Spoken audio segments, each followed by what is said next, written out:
Right, YouTube, this is Shadow King Nazareth. I'm here with my review of Dragon Ball Z Kai episode 147. So, you're probably wondering why I'm not wearing sunglasses or the 3D glasses, since we're still on the Vegito versus Buuhan fight, which was one of the greatest fights in anime history. Well, I kind of forgot about that when I came down here. And yeah, I decided to film at a different location just to change things up a bit. Anyway, before we go into the review, I just want to clear up something. Last time I said that that Vegito used the final Kamehameha in the last episode against Buuhan. I was mistaken. It wasn't the final Kamehameha, it was the Big Bang Kamehameha. So yeah, take that, GT fans. Dragonball GT wasn't the first one to come up with that technique. It was Akira Toriyama. Anyway, back to the review. So, Vegito continues to goad Buuhan, and Buuhan gets angry and starts welling up, much akin to looking similar to Broly.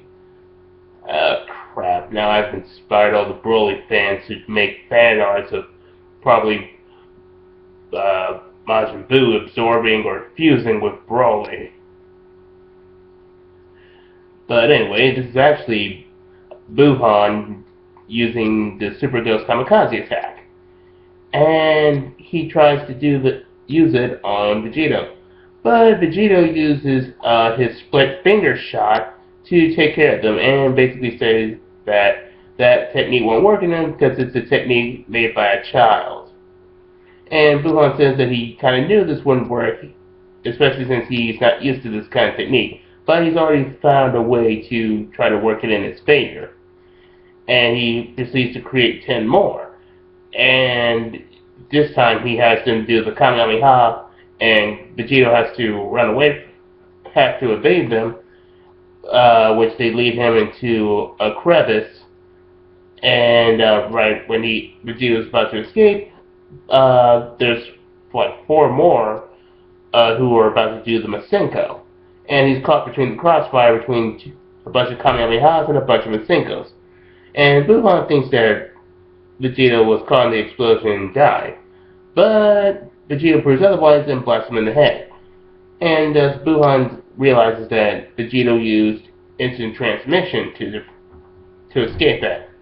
Though Vegito does at the very least commend him. So yeah, this is I like this part. It was both clever for Vegito to take Buuhan's plan apart, but it was also nice to see that Buuhan was using more of Piccolo's plans, showing how great a threat he is when he uses Piccolo's mind.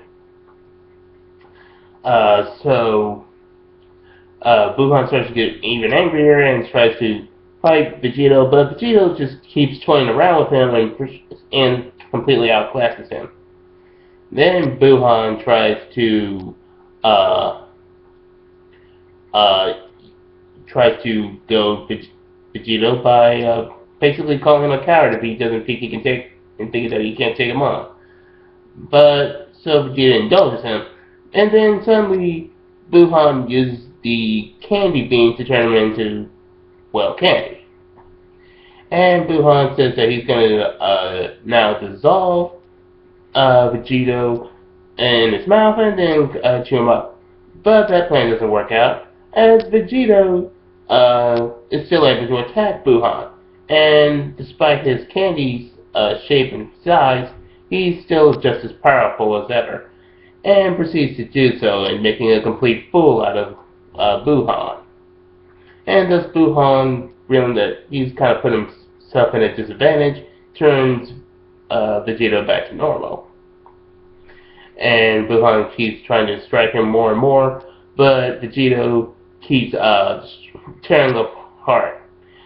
And furthermore, Vegito even points out that some of his attacks are starting to break down Buuhan, as he's not regenerating as fast. even times when he makes himself whole, he still has parts of him that are left out, and he has to actually charge himself up just to regenerate. And as I said before, this is because Buuhan was becoming, as Buuhan and as Bootenks, Boo was becoming less of a demon and more of a mortal. So it's harder for him to regenerate, and it's much slower, as opposed to when he's Super Boo, Fat Boo, and Kid Boo, who can regenerate frivolously and without consequence. So Vegito says that he's tired of toying around with Buuhan. Probably a good thing because Elder Kai keeps constantly saying that Vegito should stop fooling around and finish Buuhan before something happens.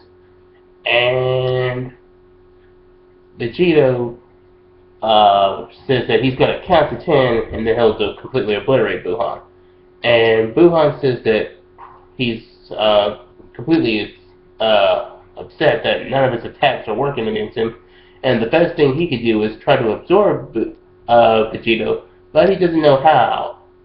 And then he suddenly spots that one of his antennae that Vegito severed from him is still around.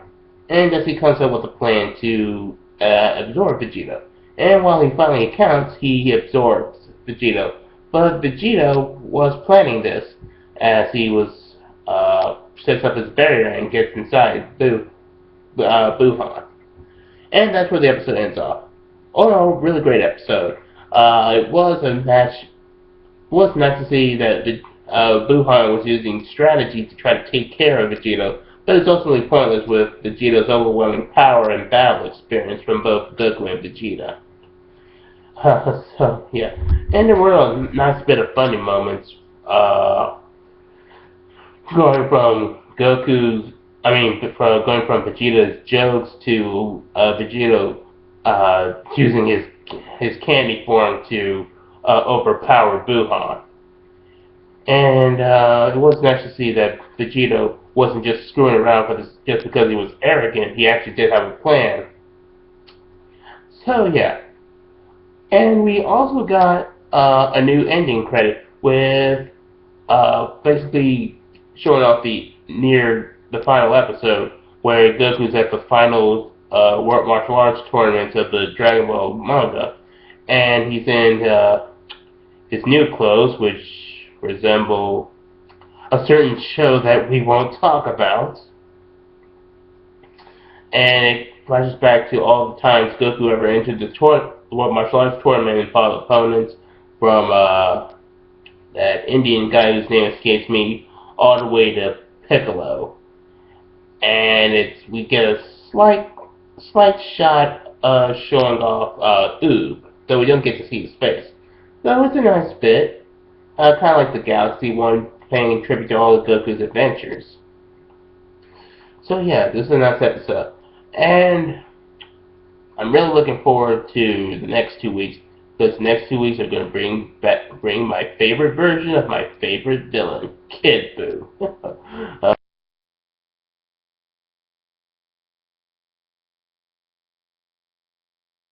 Next casting wish list for another Rosario Vampire character. Stick around.